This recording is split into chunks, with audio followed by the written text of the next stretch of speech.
नमस्कार मंडळी, पुन्हा एकदा स्वागत आहे तुमचं माझ्या अजिंक्य कुलकर्णी ब्लॉग्स या चॅनलमध्ये. तर मंडळी, आज मी एक रेसिपी करणार आहे, हक्का नूडल्स. तर आज मी ती रेसिपी कशी करतोय, काय काय करतोय, तुम्हाला ते आजच्या या व्लॉगमध्ये सगळं दाखवणार आहे. चला तर मग. तर मंडळी, मी इथे हक्का नूडल्स करण्यासाठी पूर्वतयारी सगळी करून घेतलेली आहे. कांदा असा उभा लांब चिरलेला आहे, कांदा, शिमला मिर्च आणि कोबी, आणि इथे आलं लसूणचे बारीक तुकडे केलेले आहेत, बारीक चिरून घेतलेला आहे. त्याच्यानंतर आता इकडे हक्का नूडल्स आहेत बघा. हे हक्का नूडल्स याच्यामध्ये गरम पाण्यामध्ये आपण शिजवायचे आहेत. तर हे पाणी मी उकळायला इथं ठेवलेलं आहे. याच्यामध्ये हे हक्का नूडल्स शिजवून घ्यायचे. त्याच्यानंतर या चाळणीमध्ये काढायचे आणि नंतर थोडंसं त्याच्यामध्ये ऑइल घालून ते बाजूला ठेवायचे. इथे मी हक्का नूडल्स चिंग्सचे सगळे प्रॉडक्ट घेतलेले आहेत. Ching's hakka noodles masala, red chilli sauce, green chilli sauce, dark soya sauce, आणि जर आपल्याला शेजवान हक्का नूडल्स करायचे असतील तर आपण ही शेजवान चटणीसुद्धा यूज करू शकतो. तर आता हे हक्का नूडल्स आपण पहिल्यांदा गरम पाण्यामध्ये शिजवून घ्यायचेत. तर अशा पद्धतीने आपल्याला हे हक्का नूडल्स गरम पाण्यामध्ये शिजवून घ्यायचे आहेत. एक 10 मिनिटभर हे गरम पाण्यामध्ये शिजवायचे हक्का नूडल्स. त्याच्यानंतर बाजूला काढून ठेवायचे. तर आता हे हक्का नूडल्स बऱ्यापैकी शिजलेले आहेत. आता मी हे त्याचं पाणी बाजूला काढतोय.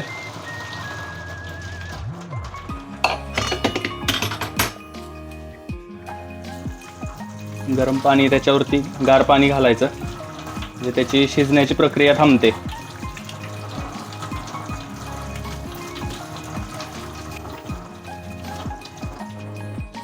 हे बघा, अशा पद्धतीने हे आपण हक्का नूडल्स शिजवून घेतलेले आहेत. याच्यामध्ये थोडंसं ऑइल टाकायचं, आणि म्हणजे हे स्टिकी होत नाहीत, एकमेकांना चिकटत नाहीत. ऑइल घातल्यानंतर हे असेच आपण इथं बाजूला ठेवायचे. तर मंडळी, इथे आता मी 1 चमचा ऑइल गरम केलेला आहे. त्याच्यामध्ये आता या सगळ्या भाज्या आपण टाकून फोडणी करून घ्यायची.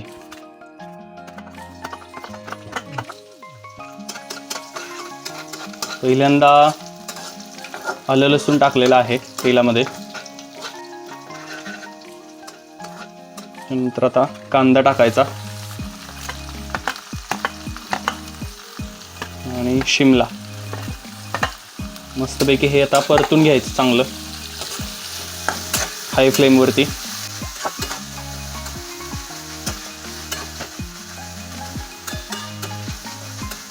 आता शिमला मिर्च आणि कांदा बऱ्यापैकी परतून झालेले आहेत. त्याच्यानंतर आता कोबी टाकायचा.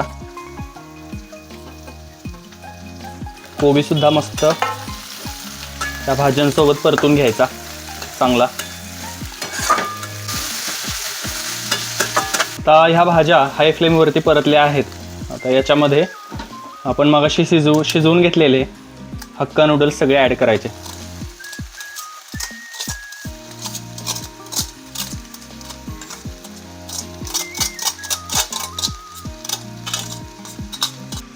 सगळं मिक्स करायचं.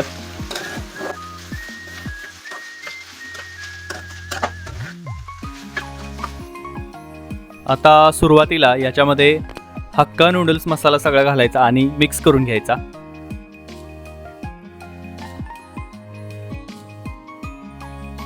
तर मित्रांनो, आता याच्यामध्ये green chilli sauce, red chilli sauce आणि सोया सॉस हे सगळे सॉस मिक्स करून घ्यायचे, आणि आपल्या टेस्टप्रमाणे हे सगळे सॉस याच्यामध्ये घालायचे आहेत.